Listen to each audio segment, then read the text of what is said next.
Bismillahirrahmanirrahim. Alhamdulillahirabbil alamin.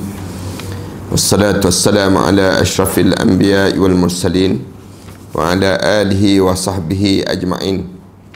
Subhanaka la ilma lana illa ma 'allamtana innaka antal alimul hakim. Ya alim 'allimna min ilmika kama tarda bihi 'anna. Ya halim khalliqna bi khuluqil hilmi wa haqqqiqna bi haqa'iqil ilmi.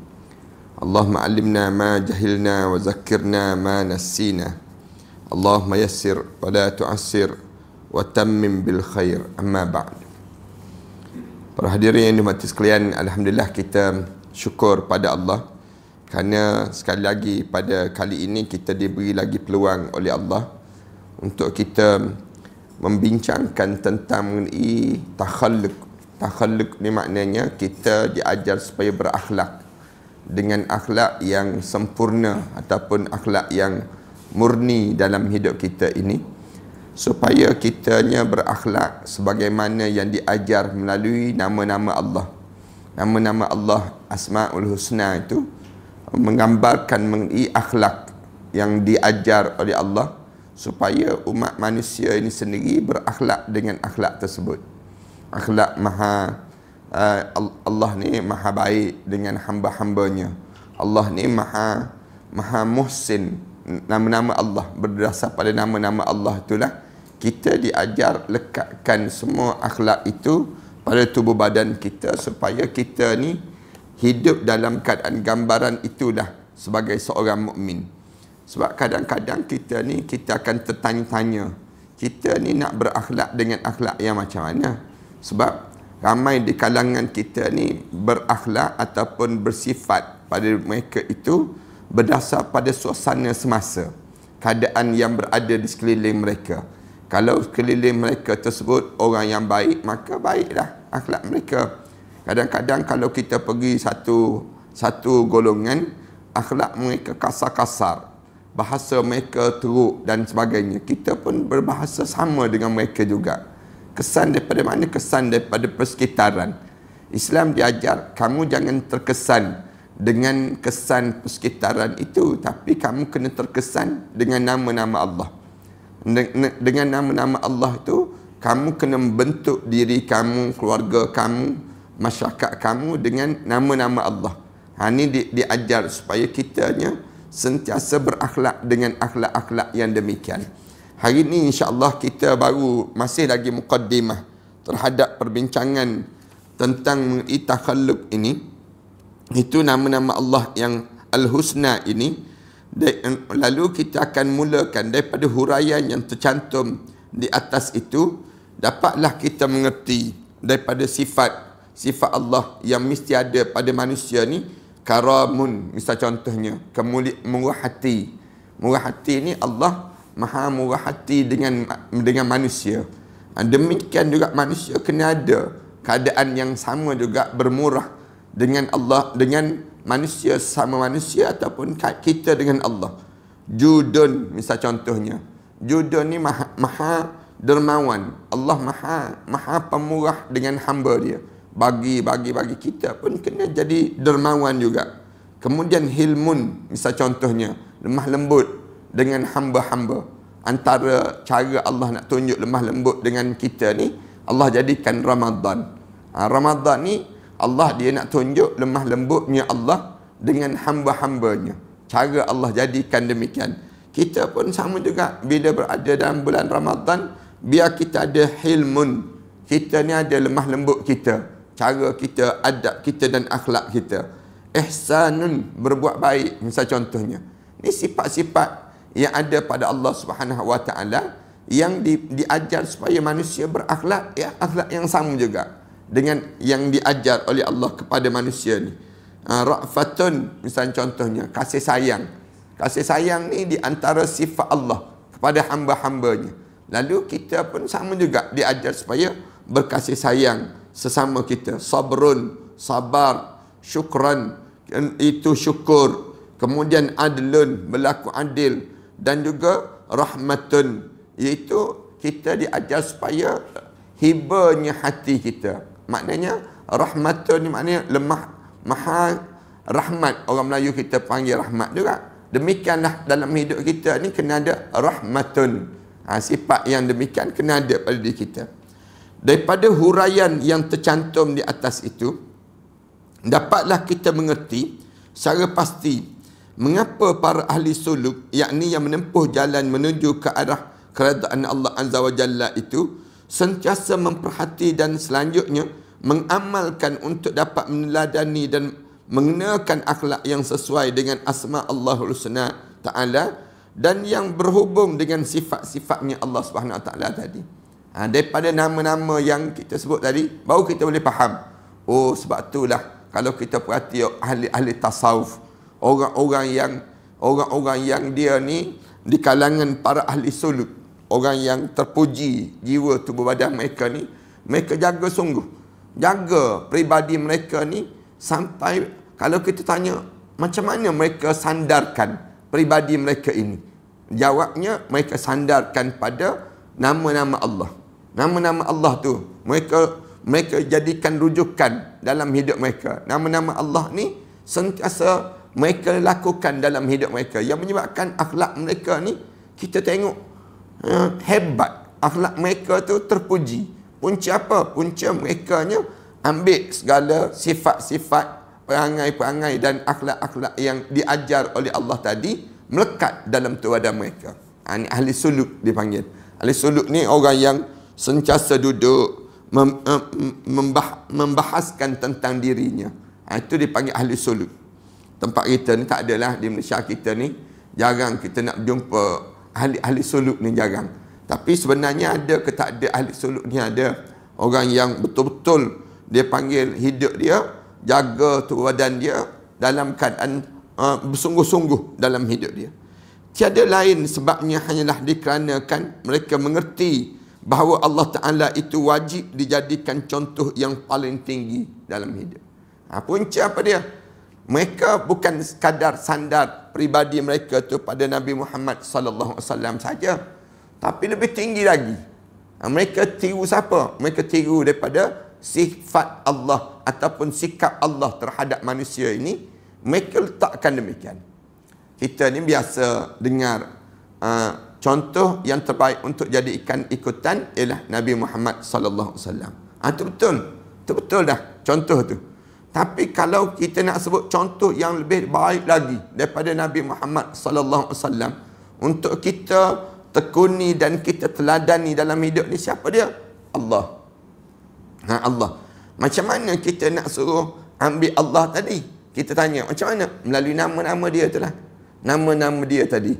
Iradun, misal contohnya. Kemahuan. Ataupun sifat hilmun. Contoh tadi. Lemah lembut tadi. Lemah lembut tadi, Nabi Muhammad sallallahu alaihi wasallam sendiri bersifat hilmun. Itu datang daripada mana? Datang daripada dia faham sifatnya Allah begitu, lalu diterapkan dalam badan Nabi Muhammad sallallahu alaihi wasallam. Kita pula bila kita sebut tentang peribadi ni, akhlak ni untuk dijadikan contoh, kita letaklah pada dua pada diri kita ni. Siapa dia? Nabi Muhammad sallallahu alaihi wasallam, yang kedua Allah. Dua-dua ni menjadikan ikutan, menjadikan terapan dalam jiwa kita untuk dijadikan peribadi kehidupan harian sepanjang kita hidup sampai kita mati. Boleh jadi ada jemaah yang hari ni baru dengar, oh rupa-rupanya kita ni kena sandar pada Allah. Ada di kalangan kita dulu, kalau kita sebut tentang akhlak, kita kata akhlak ni nak tiru siapa? Tiru Nabi Muhammad sallallahu alaihi wasallam. Itu je kita sebut demikian. Tapi hari ni dalam kitab ni dia sebut bahawa akhlak ni yang lebih tinggi dalam hidup ni, mereka ni jadikan contoh siapa dia? Allah terus. Allah terus. Allah. Kemudian ikuti Nabi Muhammad sallallahu alaihi wasallam. Kita kan biasa kan kita sandar pada Nabi Muhammad je. Orang kita berhenti dengan Nabi Muhammad. Itu pun boleh, betul, bukan salah pun. Tapi yang lebih baik lagi kita nak ambil daripada Allah. Sifat tadi lah. Tu ahli suluk dijadikan demikian. Itulah yang sangat dikejar oleh para ahli penempuh jalan untuk mencapai tingkat yang sebaik-baiknya di sisi Allah Subhanahu Wa Taala. Ni mereka ni berlumba lah di kalangan ahli-ahli suluk ni, orang-orang yang dia di kalangan mereka tu tiru Nabi Muhammad, tiru daripada sifat-sifat Allah tadi. Dua-dua tadi jadikan contoh dalam kehidupan pada diri kita ni. Jadi mengambil kesimpulan bahawasanya manakala seorang itu sudah mampu mempergunakan akhlak sesuai dengan makna asma Allahul Husna Ta'ala tadi, maka itulah yang dianggap sebagai ketinggian darjat dan keluhuran martabat dan akibatnya keredaan Allah Ta'ala yang dikehendaki. Ni kadang orang kita baru perasan. Ramai di kalangan kita dia kata, kita ni ikut Nabi Muhammad je, kita ni ikut Nabi Muhammad sallallahu alaihi wasallam je. Tapi kalau kita perhati betul-betul, bukan sekadar ikut Nabi Muhammad, ikut sifat-sifat Allah yang besar tadi, iaitu ikut yang namakan dengan sifat Allah Ta'ala. Misal contoh ilmun, misal contoh ihsanun, misal contoh ra'fatun, misal contoh sabrun. Allah kan dia sebut innallaha ma'as sabirin, Allah maha sabar, Allah bersama dengan orang yang sabar. Innallaha ma'as sabirin, misal contoh Allah bersama dengan orang sabar. Maknanya siapa yang orang yang sabar, contoh yang baik atas dunia ni Nabi Muhammad sallallahu alaihi wasallam. Ini manusia, tapi sifat sabar tu datang daripada mana? Sifat Allah. Tu dipanggil ketinggian darjat orang yang hidup dia sentiasa membersihkan jiwa dia dalam hidup dia ini. Takhalluq dipanggil. Kita mula berakhlak. Namun demikian, di sinilah tersimpan ataupun tertutup, bahkan kurang dimaklumi akan adanya suatu bahaya besar yang terpendam jika salah menerapkan. Tapi kena ingat-ingat ya, kalau tak kena gaya, ramai orang kita jadi sesat, jadi salah pula. Dia tinggal Nabi Muhammad sallallahu alaihi wasallam. Yang ni bahaya pula di kalangan kita. Mengapa demikian? Sebabnya ialah banyak sekali ahli peneliti dan penyelidik yang bekerja kuat dengan teliti sekali dalam mengenakan bagaimana cara mencontohi isi kandungan yang tersirat dalam asma Allah Azza wa Jalla tadi. Namun begitu tidak sedikit yang menyimpang dan terkeliru. Ada orang yang dia terlampau dia nak ikut nama-nama Allah ataupun sifat-sifat Allah sampai peringkat dia sesat, dia tinggal Nabi Muhammad. Kan di Malaysia kita ni ada dulu dengan orang yang ada satu kumpulan Asmaul Husna dia panggil. Kumpulan nama-nama Allah. Kumpulan ni sampai peringkat dia tolak, dia panggil yang dibawa oleh Nabi Muhammad sallallahu alaihi wasallam. Tak betul demikian. Dalam hidup kita ni kena jaga-jagalah. Jangan sampai kita kata kita tak nak ikut manusia, kita nak ikut Allah dia. Tak boleh lah. Sebab Allah Subhanahu Wa Taala sebut, "Qul in kuntum tuhibbunallah fattabi'uni yuhibbukumullah." Katakanlah wahai Muhammad, kalau ada manusia ni yang disebut aku hanya mencintai Allah, aku hanya hidup ni mencintai Allah, bagaimana kamu nak cinta pada Allah? Fattabi'uni, kamu kena ikut Nabi Muhammad sallallahu alaihi wasallam. Yuhibbukumullah, baru kamu dicintai di sisi Allah. Tu cara demikian. Ada pun sebab kekeliruan tadi adalah kerana tidak ada ataupun kurangnya makrifah dalam hal berbagai macam perincian. Puncanya kerana kurang ilmu. Ramai orang kita ni lemah terhadap penghayatan ilmu. Ramai di kalangan kita ni dia fikir seorang-seorang. Dia tak ambil para alim ulama, dia tak jadikan, dia tinggal habis dia panggil. Dia kira dalam hidup dia ni Allah je yang mesti diikuti. Manakala yang lain ni ditinggal. Para alim ulama dia tinggal, orang-orang soleh dia tinggal, ahli-ahli ilmu ni ditinggal, termasuk dengan Nabi pun ditinggal. Ada juga demikian. Ataupun ada orang yang dia kata, saya ambil Nabi Muhammad, Allah je. Kemudian ijma' ulama, qiyas, dia tolak. Ditolak. Padahal dalam Islam ni dia ada 4 sumber. 4 sumber ni dia panggil kekuatan dalam hidup kita. Yang pertama dipanggil Al-Quran, yang kedua sunnah, itu Allah, Nabi Muhammad, yang ketiga ijma' ulama, yang keempat barulah qiyas. Itu sumber, dipanggil sumber. Ada orang dia kata saya terima 2 je, 2 lagi saya tolak. Tak boleh juga dalam Islam. Akhirnya dia sesat. Artinya mana yang boleh dapat dijadikan contoh dan mana yang tidak dapat pada mereka ni. Puncanya orang ni, orang yang tak ada kekuatan ilmu. Kalau kita tak ada ilmu, kita mula guna akal saja. Jadi akal saja ni rosak dah pada diri kita. Mereka tidak menyedari bahawasanya di sana ada batas-batasnya. Dan itulah yang dimakrifati oleh mereka. Di antaranya mereka tak faham.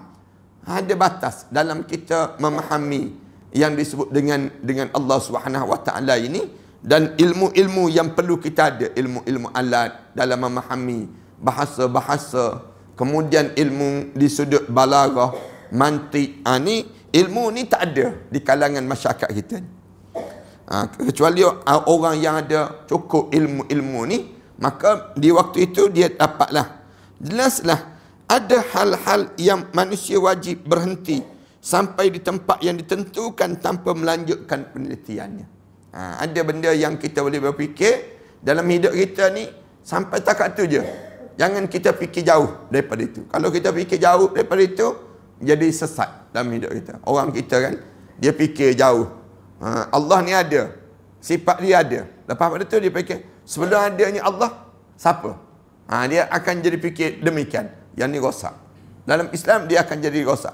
Berhenti cakap Allah ni ada, cukup. Ni cara dalam hidup kita berfikir. Untuk persoalan ini, marilah kita adakan pembahasan mengenai itu agar kita semua tidak tersesat. Yakni yang mungkin kita perkirakan dia benar, tiba-tiba keliru. Dan sebaliknya, ada yang kita terkira keliru pula, tiba-tiba itulah yang memang dikendaki oleh agama. Mari kita bincang satu-satu lah. Marilah sekarang kita mulai membicarakan satu-satu. Misal contoh, Allah Azza wa Jalla itu adalah zat yang memiliki beberapa sifat yang diucapkan dengan macam-macam nama. Allah Subhanahu wa Taala ni nama dia nya banyak disebut. Dengan dinamakan, tapi dia satu je, dia esanya. Di antaranya yang pasti menjadi sifat dan zat Allah ialah kata Rabbun, yakni Tuhan. Kalimat Allah, Tuhan ini sendiri. Manusia juga memiliki beberapa sifat, dan di antaranya ialah apa yang menunjukkan kelakuannya, iaitu yang disebut dengan kata abdun, hamba. Kalau Allah kita namakan dengan dia Rabbun, Tuhan. Manakala manusia ni abdun, hamba. Ni cara disebutnya demikian. Nah, pertama-tama tugas ketuhanan yang wajib dikerjakan oleh manusia ialah berkelakuan dan meletakkan dirinya di dalam kedudukan sebagai seorang hamba Allah Ta'ala. Kena beza di antara tuan dengan yang hamba. Di antara Tuhan dan di antara abdun dengan Rabbun. Kena beza dua perkara ini sendiri. Sebab ramai orang yang dia mula bersifat dalam hidup dia nak jadi Rabbun, nak jadi Tuhan. Dia tidak bersifat nak jadi abdun, hamba. Contoh macam mana? Di kalangan kita Allah dia buat undang-undang dan peraturan. Kita pun pergi buat undang-undang dan peraturan juga. Maknanya di waktu itu kita dah meletakkan diri kita Rabbun, menjadi Tuhan dah. Maknanya kita sama-sama letak. Allah buat peraturan, orang yang berzina rejam sampai mati. Ini contohlah yang mudah. Kita kata tak, jangan rejam sampai mati. Sian dia, kita sebut. Bila saya jadi Perdana Menteri, saya jadi Menteri, saya jadi Esko dan sebagainya, saya boleh letakkan bahawa hanya kena bayar denda RM3,000. Misal contohnya. Di waktu itu, kamu sudah menjadi Rabbun. Kamu telah menganggap diri kamu Tuhan. Kamu tidak menganggap diri kamu abdun. Patutnya, kita bila Allah Subhanahu Wa Taala sebut puasa, kutiba alaikumusiyam, hendaklah kamu puasa di bulan Ramadan ni, start daripada sini. Dia kata tak perlu bulan Ramadan. Dalam bulan Syawal pun boleh kita puasa. Misal contohnya. Di waktu ini kita tukar arahan Allah daripada menjadi Rabbun, kita pula jadi letak diri kita jadi Rabbun, jadi Tuhan. Na'udzubillah min dzalik. Ni ramai di kalangan kita. Pertama-tama tugas ketuhanan yang wajib dikerjakan oleh manusia ialah berkelakuan dan meletakkan dirinya dalam kedudukan sebagai seorang hamba Allah Ta'ala. Tugas kitanya, biar kita ni dengar. Hamba tu macam mana? Hamba ni dengar kan? Dengar segala yang disuruh oleh Allah. Abdun. Kena beza sifat kita di antara sifat Rabbun dengan sifat Abdun. Ramai orang kita ni, dianya pergi ambil sifat Allah, Rabbun, Tuhan. Yang Allah larang, dia buat. Benda yang Allah SWT suruh, dia tak buat. Yang ni dipanggil, orang tu telah pergi ambil sifat Allah, letak pada diri dia. Na'udzubillah min dzalik. Patutnya, kita kena jadi abdun. Abdun ni, sami'na wa ata'na. Dengar dan taat. Sifat hamba ini sendiri. Ini wajib ditahqiqkan dan dipastikan kebenarannya. Bahan penyelidikan tentulah dirinya sendiri. Kalau kita nak selidik, tak payah selidik orang lain. Selidik diri kita. Kita ni hamba ke Tuhan? Kita ni belagak dalam hidup kita ni, belagak hamba ke belagak Tuhan? Ramai orang kita ni, dia belagak jadi Tuhan. Dia pergi ambil tempat Allah. Manakala tempat Allah tu, dia nak suruh Allah tu jadi abdun pula. Dia jadi Rabbun pula. Tukar di dalam hidup ni. Jadi apa yang tidak perlu untuk dirinya, jangan dilakukan. Kita ni, apa yang tak perlu dibuat, jangan kita buat. Jangan lawan perintah Allah, jangan. Tak menang. Tak ada lagi dalam sejarah manusia yang menang lawan perintah Allah. Tak ada lagi. Hebat-hebat Qarun, lawan Allah, tak menang. Qarun boleh buat emas. Kaya Qarun. Lawan Allah tak menang pun. Tak menang pun, akhirnya mampus begitu je Qarun. Demikian juga Fir'aun. Rasa hebat dalam hidup dia, tak pernah rasa sakit. Fir'aun tak ada rasa sakit. Mampus juga Fir'aun. Nak sebutnya gambaran bagaimana kita jangan jadi Tuhan. Tapi kita kena jadi abdun. Janganlah dilakukan dan hanya yang diperlukan saja yang dihadapi secara terus menerus. Tegasnya, wajib semua sifat manusia tadi serta kelakuannya tunduk dan patuh terhadap tugas ketuhanan sebagai menyempurnakan ubudiyah terhadap uluhiyah Allah Subhanahu Wa Taala. Di antara sifat kitanya ialah kitanya sentiasa dalam keadaan yang menunduk dan kita ni menerima segala arahan Allah Subhanahu Wa Taala. Amdun. Kita semua tentu mengetahui dan mempercayai bahawasanya Allah Ta'ala itu bersifat mendengar. Sami'un. Ini contoh yang kedua, yang mudahnya. Allah ni maha mendengar. Jadi Allah Ta'ala adalah Sami'un, maha mendengar. Panjang sikit tu. Sami'un. Allah maha mendengar. Dan dia berkuasa mendengar segala sesuatu kerana Allah Ta'ala itu adalah Rabbun ataupun Tuhan. Allah ni maha mendengar. Termasuk dalam hati manusia tu pun Allah mendengar. Allah tahu. Kata-kata kita yang bercakap dalam hati kita ni pun Allah dengar. Allah dengar. Ada pun manusia? Manusia tak. Manusia ni kita tak tahu pun gerak hati manusia macam mana. Hati manusia ni kadang-kadang baik dengan kita, kadang-kadang jahat dengan kita. Kita tak buat salah apa pun. Tapi ada orang yang jenis dianya prasangka, buruk sangka dengan kita. Buruk sangka dengan kita kan. Kita tak ada pun buat salah. Yang zahir ni kita berjaga betul-betul. Tapi manusia ni kan, dianya tak puas hati dengan kita yang tu, tak puas hati yang ni. Tapi Allah tahu, Allah dengar segala apa yang disebut dalam hati dia. Walaupun orang lain tak dengar, tapi Allah dengar. Yang terlintas dalam fikiran kita ni pun Allah dengar. Allah tahu. Tu. Kita pula jangan ambil sifat Allah, jangan. Jenis sami'un. Kita boleh baca hati orang. Kita boleh tengok gerak-geri orang. Tak boleh demikian. Manusia juga dapat mendengar. Kita pun sebut. Kita pun dengar juga. Allah dengar juga. Kita sebut demikian. Akan tetapi pendengaran kita adalah terbatas. Kita ni dengar, tapi tak sama dengan dengarnya Allah. Allah dengar sampai dalam lubuk hati. Dalam lubuk hati. Kita boleh dengar kat luar je, yang zahir je. Tu pun dalam ni je. Apa yang berlaku di kompleks PKNS tu kita tak tahu dah. Benda yang berlaku di negara-negara lain kita tak tahu dah. Tak payah negara lain dah. Di negeri lain yang berlaku banjir di Johor sekarang, misal contoh. Kita tak dengar. Orang yang berlaku di Johor semakin teruk banjir, misal contohnya. Tapi kita tak tahu apa pun macam mana keadaan orang tersebut. Dan pada waktu yang sama, manusia pun diwajibkan dan dituntut mendengar dalam batasan apa yang wajib didengari oleh manusia saja. Allah Maha mendengar, tapi berbeza dengan manusia yang mendengar. Jangan letak sama kita. Allah dengar, kita pun dengar juga. Itu sebut. Kita pergi ambil tempat Tuhan. Tak betul demikian. Tempat Rabbun.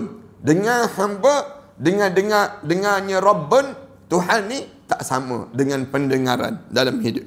Sebaliknya, dia tidak diperbolehkan mendengar sesuatu yang sifatnya sebagai mengumpat ataupun ghibah.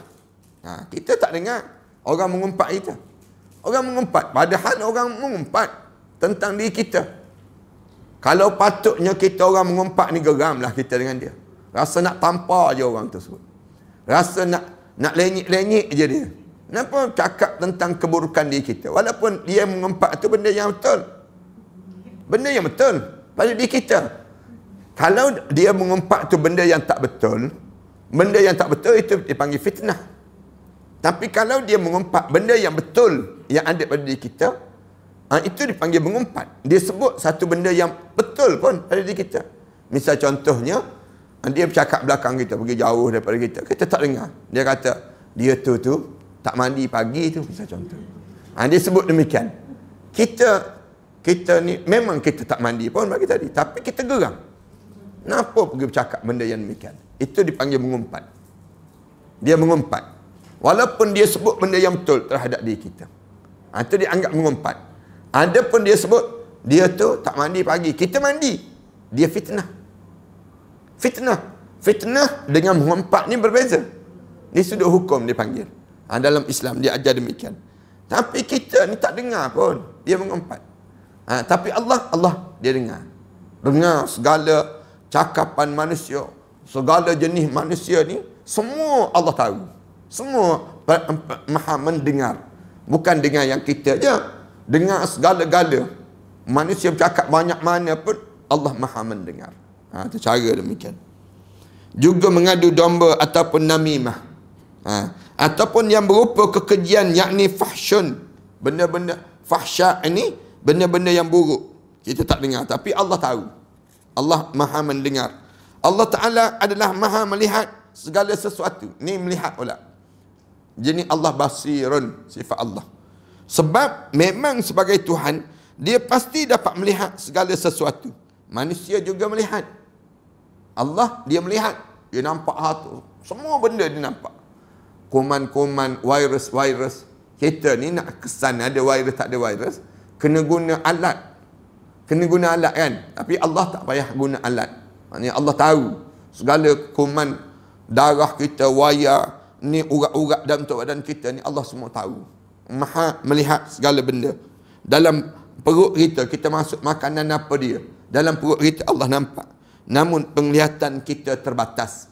Penglihatan manusia ni nampak yang zahir je. Yang batin tak nampak dah. Dalam urat kita ni pun, dalam tapak tangan ni pun kita tak tahu berapa ribu urat, tak tahu. Dalam tapak tangan kita kan. Tapi Allah tahu. Allah melihat segala benda dan Allah nampak segala apa yang tersirat dan tersurat dalam hati manusia. Dan ia diperintahkan untuk memejamkan matanya. Manusia ni diarahkan supaya jangan tengok. Ada benda yang kamu boleh tengok, ada benda yang kamu tak boleh tengok. Atas dunia ni tak boleh tengok apa dia? Aurat, jangan tengok. Maksiat, jangan tengok. Ni maknanya manusia jangan pandang benda yang demikian. Tapi Allah Maha melihat segala sesuatu. Tak ada batasan bagi Allah Subhanahu Wa Taala. Dan melihat apa yang diharamkan oleh Allah. Memejamkan mata daripada melihat apa yang diharamkan oleh Allah Ta'ala itu.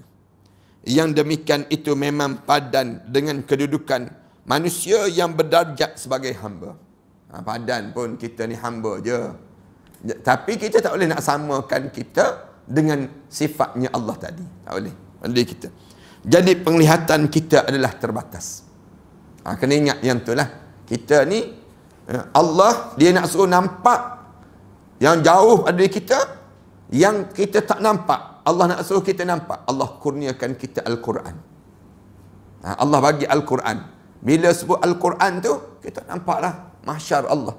Kita nampaklah bagaimana azab kubur. Kita nampaklah masa depan kita macam mana. Itu cara Allah nak suruh kita nampak benda yang tak nampak. Cara Allah jadikan atas dunia ni lah. Sebab tu Allah Subhanahu Wa Taala sebut Quran ni hudan lil muttaqin, menjadi petunjuk bagi orang yang bertakwa pada Allah. Bila kita ikut Al-Quran dalam hidup kita, kita pandukan diri kita dengan Al-Quran, kita nampak terus jalan-jalan yang luas yang perlu kita lalui masa yang akan datang nanti. Nampak pun dengan nampak melalui panduan Al-Quran je, kita tak nampak benda yang cara zahir mata kita. Bila kita nampak semua ni yang terkandung dalam Al-Quran tu, bila berlakunya kematian. Bila kita mati, baru Allah tunjuk satu. Beza dengan Allah. Nampaknya Allah, segala benda Allah nampak. Maknanya tak ada apa yang tersembunyi di sisi Allah Subhanahu Wa Taala. Ini sifat Abdul dengan Rabbun. Beza dipanggil demikian. Sebab tu kita dilarang terlibat dengan ilmu tilik. Ilmu menilik dipanggil. Ilmu tilik ni diharam dalam Islam. Jangan kita, dulu kan kita ni suka sangat beli majalah tertentu, tengok bintang Virgo, bintang Aquarius misal contoh. Bintang macam-macam gaya bintang. Tujuan apa? Nak tahu peribadi orang ni macam mana. Orang ni macam mana. Lahir bulan ni macam mana. Lahir bulan tu jadi macam mana. Ni ada orang yang jadi demikian. Dia tilik. Islam larang. Islam sebut yang ni kamu tak boleh. Kamu boleh nampak masa depan saja dalam hidup kamu ni. Berdasar pada apa dia? Bukan berdasar pada bintang. Berdasar pada Al-Quran. Al-Quran Allah bagi panduan hidup orang mukmin. Kalau kamu nak nampak juga, nampak pun bukan nampak mata kasar, nampak pada mata hati. Mata hati kamu ni, supaya kamu nampak masa depan hidup kamu kena guna Al-Quran. Itu cara Allah jadikan demikian. Kalau tidak, kalau guna mata kasar kamu, terbatas. Kita ni pun boleh bayang, kadang-kadang kita tak guna spek ni pun tak nampak dah apa tulisan ni. Misal contoh ni, terpaksa kita guna spek mata, nak suruh nampak, oh tulisan dia macam ni. Kadang-kadang tersalah kita baca. Punca apa dia? Terbatasnya pandangan manusia. Puas jenuh kita buka celik mata, suluh lampu, nak nampakkan tulisan ini, tak nampak juga. Kenapa? Terbatas. Itu penglihatan manusia. Itu kadang-kadang kita jumpa orang yang kata mata dia tu tebal je. Kau tengok Allah tebalnya berapa ribu ni. Dia ni sampai tebal begitu sekali. Punca apa dia? Terbatas. Ni abdun, ni lah hamba. Hamba memang macam tu. Allah buat demikian. Cuma kita kena ambil sifat melihat tadi, melihat perkara yang dibenarkan oleh Allah. Jangan lihat benda yang dilarang oleh Allah. Tu sifat kena ada pada diri kita. Allah suruh melihat. Gunalah sifat melihat tadi. Jangan kita tengok cerita-cerita yang entah apa-apa. Tengok cerita mentega terbang, misal contoh. Yang sari dua, yang sibuk ni kan. Tak payah tengoklah cerita yang jenis demikian. Kerana apa dia? Kerana dia boleh merosakkan keyakinan kita pada Allah. Tak usah tengok cerita-cerita yang mengarut. Allah bagi mata. Jangan kamu habiskan masa kamu pergi tempat konsert. Tengok konsert itu, konsert ini. Habis duit kamu. Banyak mana? Satu konsert tu, tiket saja RM500. Ada yang paling murah tu, RM383 rasanya. Tu pun hujung sekali. Manakala yang duduk depan-depan ni, beribu-ribu. 20,000, 30,000 orang bayar. Gila tak gila orang kita di Malaysia kita ni. Dia gunakan manfaat mata melihat tadi untuk benda yang dilarang oleh Allah. Yang ni yang menyebabkan rosaknya. Dia tidak ada akhlak, dia panggil. Allah diajar, bila kamu melihat, kamu kena guna mata kamu yang melihat tadi, menggunakan penglihatan kamu untuk berakhlak. Macam mana? Gunakan untuk baca Al-Quran. Bukan habis masa berjam-jam untuk melayani media-media massa. Kadang-kadang kan orang kita kan, sekarang ni ramai mana orang habis masa dengan medsos yang ada. Tak layan, dia tak sedar dia tu isteri orang. Dia tak sedar dia tu suami orang. Dia tak sedar dalam hidup dia ni ada tugas yang lebih besar lagi. Kenapa? Dia gunakan akhlak mata dia tadi, menggunakan benda yang dilarang oleh Allah. Menghabiskan perkara-perkara yang maksiat ini sendiri. Sayang kan? Kita sekarang kan guna mata, tengok dalam medsos ni, yang halal, yang haram, semua campur gaul dalam perkara demikian. Rosak dalam hidup kita. Akhirnya mata kita pun jadi kita tak bermanfaat yang Allah gunakan. Gunakan mata ni untuk kamu berakhlak dengan aku. Allah jadikan demikian. Bukannya digunakan untuk perkara yang dilarang oleh Allah. Macam kita kan, kita bagi duit pada anak kita. Ni ambil duit ni, pergi sekolah. Kita sebut pergi sekolah. Dia ambil duit tadi, dia pergi main game. Tak kemarah kita. Dia ambil duit tadi pergi beli rokok. Pergi beli benda yang dilarang oleh agama ini sendiri. Kita ni berdegau bulu roma ni. Nak marah. Tu kita. Allah dengan kita. Allah bagi mata. Bukan nak suruh kita tengok semua sekali, tak. Ada benda yang kamu boleh tengok, ada benda yang kamu tak boleh tengok. Ni sifat kamu abdun. Sifat jadi hamba ni, kamu kena tahu. Mata tu digunakan untuk apa. Tu beza dia panggil. Allah tak nampak ke benda yang kita buat? Nampak. Allah nampak. Hari akhirat nanti, Allah sebut, al-yawma nakhtimu ala afwahihim wa tukallimuna aydihim wa tashhadu arjuluhum bima kanu yaksibun. Hari yang Allah tutup mulut masing-masing. Tangan ni bercakap ni di akhirat nanti. Wa tashhadu arjuluhum, kaki pula jadi saksi. Bima kanu yaksibun, dengan apa yang kamu dustakan itu, yang kamu lakukan itu sendiri. Ni sifat mata dipanggil. Dua contoh yang dibagi. Contoh yang tiga lagi, Allah itu juga maha berfirman ataupun bercakap. Mutakallimun dipanggil. Allah ni maha berbicara. Mulut ni lah. Mulut ni. Allah maha bercakap dengan manusia. Sebab memang itu sesuai dengan zatnya Allah sebagai Tuhan, Rabbun. Allah ni. Manusia pun dapat bercakap juga. Manusia pun boleh berbicara juga. Tetapi dia diperintahkan untuk tidak berbicara kecuali yang terbatas dan yang dibolehkan sesuai dengan semestinya boleh dibicarakan saja. Tidak kata mulut boleh bercakap, cakap je tak berhenti-berhenti. Ada benda yang kita boleh bercakap, ada benda yang kita tak boleh bercakap. Benda yang boleh bercakap ni apa dia? Benda-benda yang boleh mengingatkan Allah. Mengingatkan diri seseorang kepada Allah. Benda yang tak boleh bercakap, bila kamu mengumpat, bila kamu mula mengejek, bila kamu mula mengeji, ataupun bila mula pada diri kamu untuk mencarut. Kan mulut orang kita kan, bahasa-bahasa dia, ya ampun, dia panggil demikian. Katanya orang Indonesia ni. Maknanya, mulut dia tu dia bercakap. Sampai kadang-kadang ada orang yang dia bercakap tu, sampai menggelegak telinga ni mendengar. Naklah dia ni kalau dia bercakap. Sampai orang sebut, boleh tak kamu diam? Kamu jangan bercakap lagi. Kalau kamu bercakap, menyeksakan mendengar ni. Ada orang yang jenis demikian. Lalu, ada orang yang kalau kita berjumpa dengan dia, boleh tak awak bercakap? Kamu sebut. Bila kamu sebut, menenangkan hidup saya. Yang ni maknanya orang tersebut orang yang diredai di sisi Allah. Orang yang dia guna manfaat mulut dia bercakap tadi, mulut dia berbicara tadi dengan benda-benda yang dibenarkan oleh syarak. Kena jagalah. Tu bercakap, yang menulis. Allah ni maha mengetahui segala tulisan-tulisan. Allah tahu kamu tulis. Sekarang mulut tak bercakap, tapi tangan tu jari dia. Dia bercakap melalui jari. Dia panggil demikian. Bahasa-bahasa dia dengan suami isteri kadang-kadang menyebabkan sakit hati di antara satu sama lain. Bahasa-bahasa ni sendiri. Kadang-kadang kita tengok Allah, macam ni bahasa dia, macam ni kata-kata dia. Kita kadang-kadang bahasa tu lembut tapi dibaca dengan intonasi kasar. Jadi rosak juga.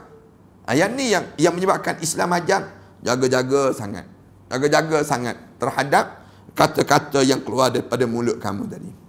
Sampai Allah dia nak suruh kita bercakap tu, Allah pesan ada raqib dan atid.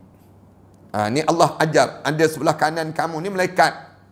Tiap kali mana kamu pergi mana-mana pun, kamu kena bagi tahu. Malaikat ni sedang catat, sedang rakam segala benda yang kamu buat. Bila ditutup catatan ini, malam nisfu Sya'ban kemarin. Dicatat, ditutup. Sekali dalam setahun, tutup amalan diangkat. Menghadap depan Allah. Nak sebutnya, kalau kamu ni tak jaga amalan kamu di akhirat nanti, Allah buka balik, tayang balik di padang mahsyar. Nampak balik perbuatan setiap apa yang kita lakukan di atas dunia ini sendiri. Cara demikian. Kemudian yang keempat, contoh yang keempat, demikian pula pada halnya sifat iradah ataupun berkehendak. Allah ni ada iradah, Allah nak sesuatu daripada hamba ni. Afa hasibtum annama khalaqnakum abatha wa annakum ilaina la turja'un. Kamu ingat ke aku buat ni tak ada kerja ke kamu? Ada tak iradah Allah dengan kita ni? Ada. Allah jadikan kita ni tujuannya liya'budullah. Tujuannya untuk menjadi hamba kepada Allah. Ni Allah nak. Wa ma khalaqtul jinna wal ins illa liya'budun. Aku tidak ciptakan jin dan juga manusia kecuali aku nak dia jadi hamba aku. Maknanya Allah nak iradah. Allah berkemahuan. Kemudian kemahuan Allah tadi, iradahnya adalah mutlak. Yang jelas Allah nak bagi tahu. Segala yang dikenaki agar ada, pasti ada. Dan yang tidak, juga tidak akan ada. Berbeza dengan iradah manusia. Manusia pun ada juga kehendak. Kita pun ada juga kehendak kita. Tapi kehendak kita jangan disamakan dengan kehendak Allah. Kehendak kita nak rumah tangga bahagia. Tapi Allah, dia buat bukan begitu. Kadang-kadang rumah tangga kita bergolak. Ada je masalah dalam kehidupan keluargaan kita. Kita nak biar semua baik. Semua nak baik. Orang kita ni kalau boleh kentut dia pun nak bawang. Dia nak demikian dalam hidup kan. Tapi adakah Allah bagi semua? Tak. Jadi waktu tersebut kamu jangan letakkan iradah kamu sama dengan iradah Allah. Allah iza arada syai'an an yakulahu kun fayakun. Allah ni kalau dia nak berkehendak sesuatu, iza arada syai'an, iradah Allah ni bila dia nak sesuatu, iza arada syai'an an yakulalahu, padan dia sebut kun di antara kaf dengan nun, maka fayakun, jadi terus. Cara Allah Subhanahu Wa Taala jadi demikian. Itu nak sebutnya manusia pasti ada juga berbeza dengan iradah manusia. Manusia wajib mensesuaikan iradahnya dengan kesesuaian dengan ketentuan dirinya yang bersifat hamba. Biar padan-padan lah kita jadi hamba ni, kena tahu kemahuan kita ni terbatas. Tak boleh kemahuan kita ni melampau-lampau. Nak jadi permaisuri agung misalnya contoh. Nak jadi apa dia? Nak jadi agung. Biar padan-padan lah. Muka kamu tu tak layak jadi agung. Nak jadi yang tu, nak jadi yang ni. Manusia kan, iradah manusia. Nak jadi Perdana Menteri, nak jadi yang berhormat, nak jadi macam-macam gaya nak dalam hidup kita ni. Bila kita nak, cuba perhati diri kita ni. Kita ni hamba ke, kita ni Rabbun, Tuhan.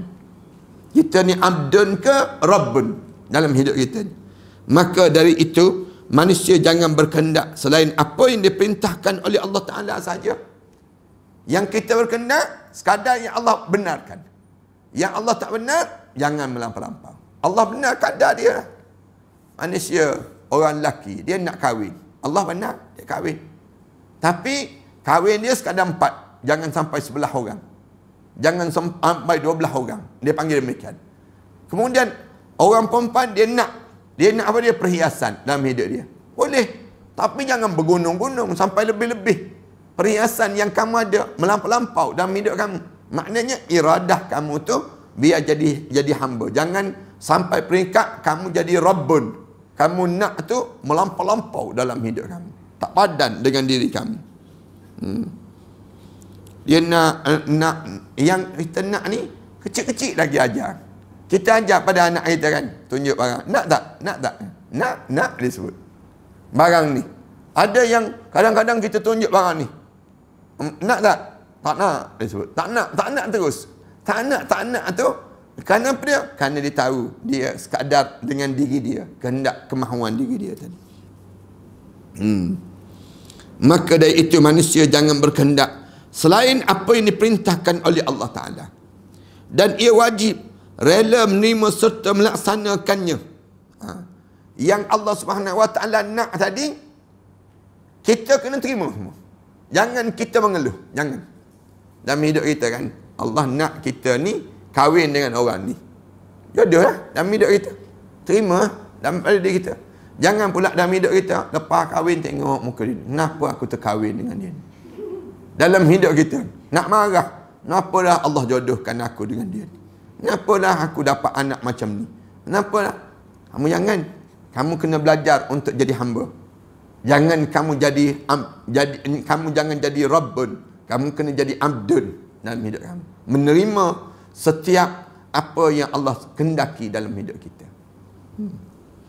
Payah kan kita ni, kerana kemahuan kita ni terhadap dunia ni banyak sangat. Kemahuan kita terhadap dunia ni melampau-lampau kadang-kadang dalam hidup kita. Tak padan pun. Tapi macam kita buat contoh makan kan, kita pergi makanan. Kita di sudut kudrat kita makan sepinggan je. Sepinggan je. Sepinggan tu pun kadang-kadang tak habis. Tapi jenis tamak kita ni, pergi restoran, tak nak restoran yang makanan sikit-sikit. Kita nak makanan tu penuh je terhidang. Yang kita tu tengok makanan penuh terhidang tu, kita nak ambil telur masa kebau je. Yang kita ambil telur, lepas tu kicap, makan. Yang tu je yang kita nak. Tapi kemahuan kita tu lain macam. Besar kemahuan ni. Dah ambil tu, elok dah kita ambil makanan yang kita nak. Duduk, sambil duduk tu jeling pinggan orang lain pula. Nak sebutnya tamaknya kita ni, kemahuan kita ni kan. Tengok lagi orang lain banyak lagi pada aku, rupa-rupanya kita sebut. Kita ni ada lagi sifat yang dipanggil tamak, lawan kepada iradah, kemahuan yang patut ada pada kita tadi. Manakala manusia itu melampaui batas sehingga melakukan sekehendaknya yang berupa hal-hal yang diharamkan oleh Allah Ta'ala tadi. Allah dah larang dah. Kamu takat ni je, jangan lebih-lebih.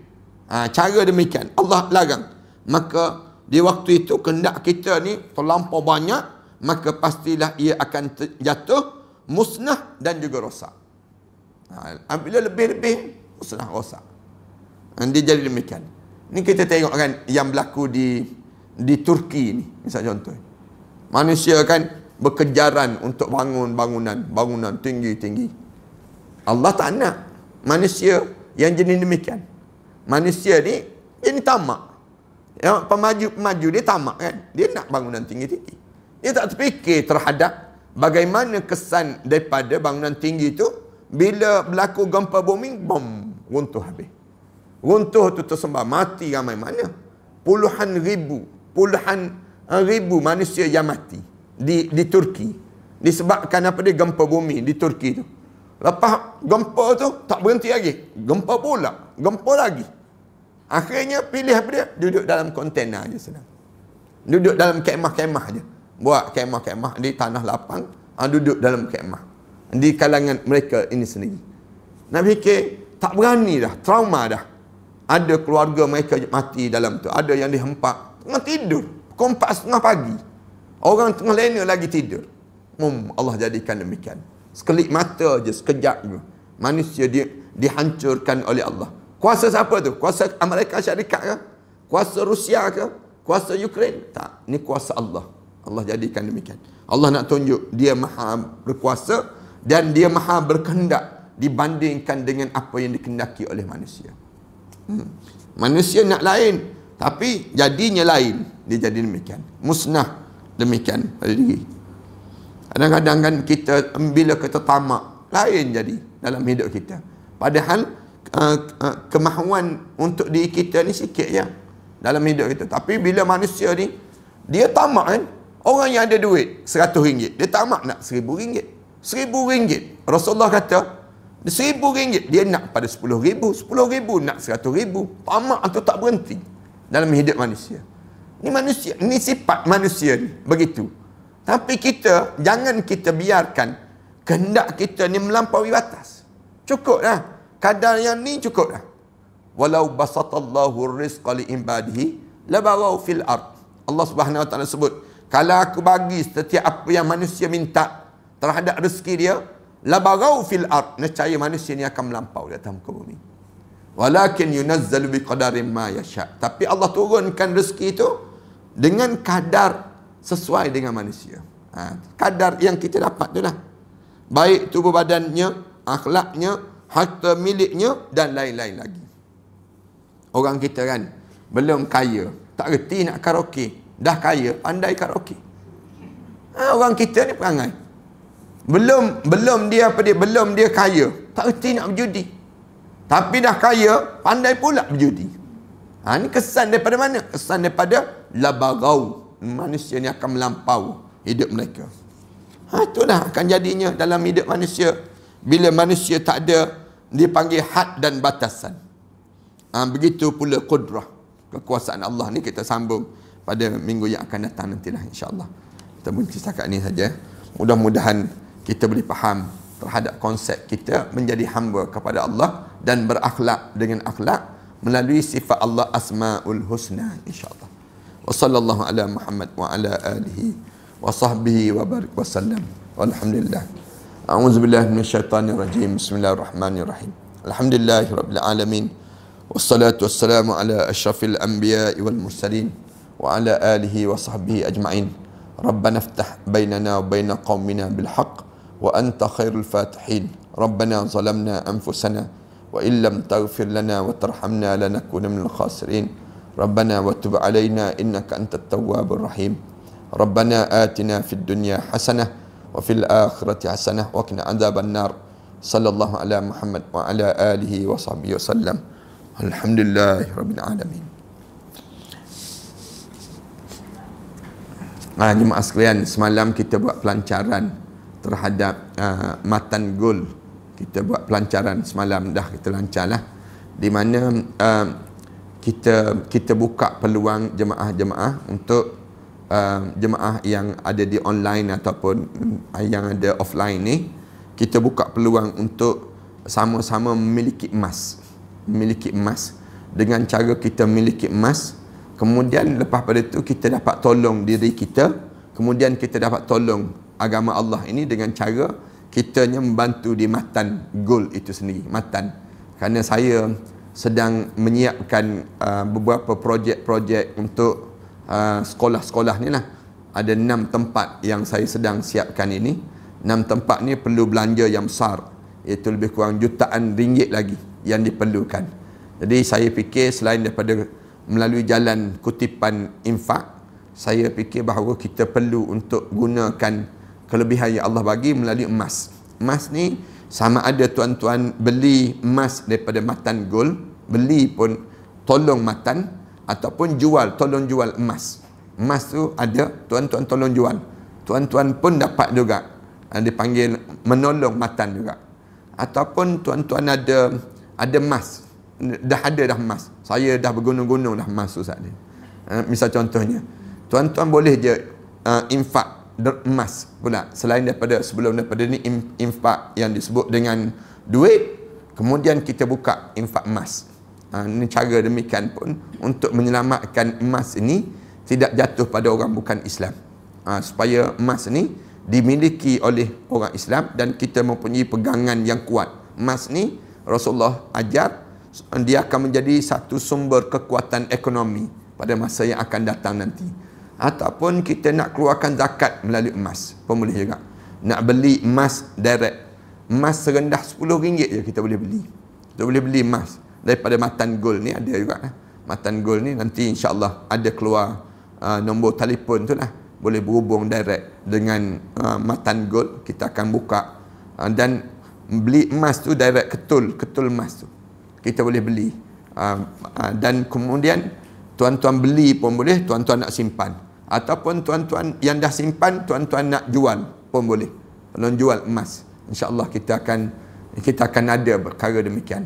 Bermula daripada semalam, insya-Allah kita mula buka ruang untuk emas ini sendiri. Dengan cara kita simpan emas, kemudian dalam masa yang sama juga dia membantu keuangan tuan-tuan sendiri. membantu keuangan kita lah, untuk kita menjadikan tabungan. Kita ada daftar dengan Matan Gold ni, insya-Allah. Kemudian kita ajar macam mana nak beli, kemudian kita simpan emas tersebut, kemudian bukan kita simpan, kita pajak emas tersebut, kita ambil 85% daripada emas tadi, duit pajak tadi. 85% ni kita boleh guna, tapi emas kita ni adalah 100% lagi yang kita telah simpan tadi. Itu satu teknik juga lah. Jadi kita boleh simpan. Kadang-kadang emas, duit kita ni tak hangus. Kadang-kadang kita beli rumah, katakanlah kita beli kereta, kita beli emas dahulu. Belum bayar kereta ni, kita beli emas dulu. Kemudian kita pajak balik emas tadi. Kemudian duit pajak tu kita dapat 85%. Kemudian yang emas ni ada, 85% ni kita bayar pada kereta. Jadi kita gunalah duit 85% tadi. Emas ni ada 100% lagi dalam simpanan kita, duit pajak tadi. Pajak ni pula, alhamdulillahnya, tak ada tarikh luput. Tak ada tarikh luput. Sehingga kita boleh pajak sampai bila-bila lah. 10 tahun, 20 tahun kita boleh menjadikan demikian. Ini kelebihan yang kami ada lah, insya-Allah. Jadi kalau jemaah-jemaah sekalian memerlukan duit, katakanlah kita ada emas, kita nak guna duit, kita nak pajak emas kita ni. Kita letakkan emas ni di Matan Gold, kemudian 85% tu akan diberi. Dia panggil demikian. 85% tu diberi, 15% disimpan dalam akaun tuan-tuan. Dalam akaun tuan-tuan. Kemudian katakanlah emas ni naik dalam 2 tahun, 3 tahun lagi, naik 100%, tuan-tuan jual emas ni, dan kami ambil 85% yang telah tuan-tuan kita bagi sebelum daripada ni. Kemudian bayar pajakan itu 3.5% setahun. 3.5% saja setahun. Itu kadar yang rendah lah, jauh daripada pajakan yang ada di luar tu lah. Pajakan di luar biasanya sampai 6%, 6 bulan ya, 12% setahun misal contohnya. Tapi yang ni kita tetapkan sebanyak lebih kurang 3.5% saja. Kita ambil upah simpan pajakan tadi. Ni cara untuk kita nak janakan ekonomi orang Islam. Ya, orang Islam ni sentiasa kuat kekuatan ekonomi mereka tersebut. Wa sallallahu ala Muhammad wa ala alihi wa sahbihi wasallam. Alhamdulillahirabbil alamin.